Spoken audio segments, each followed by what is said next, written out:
Le premier jour de la visite d'État en Israël de Nicolas Sarkozy, considéré comme le président français le plus pro-israélien. Mais Nicolas Sarkozy assure vouloir parler le langage de la franchise. Ainsi, dès son arrivée, il a plaidé en faveur de la création d'un État palestinien. Patrice Machuret, Robin Teboul.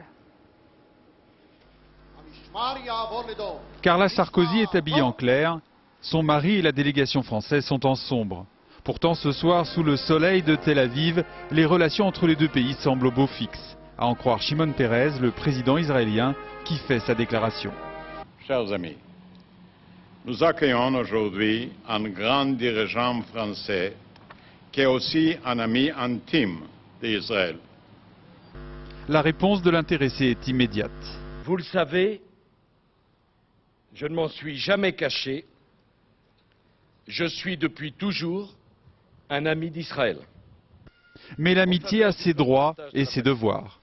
Si je suis ici, c'est parce que je suis plus que jamais convaincu que la sécurité d'Israël ne sera vraiment assurée qu'avec la naissance du deuxième État, l'État palestinien.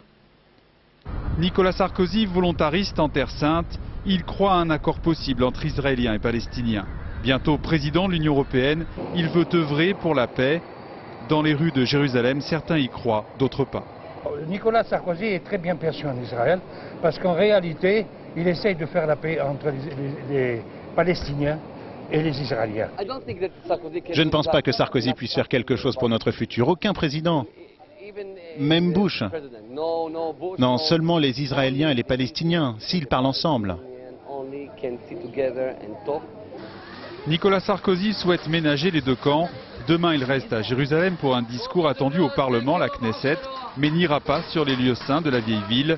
Mardi, ce sera la Cisjordanie pour rencontrer Mahmoud Abbas, le président de l'autorité palestinienne, à Bethléem et non à Ramallah. L'Élysée l'a fait savoir. Pendant leur visite, Bush et Merkel ne l'ont pas fait.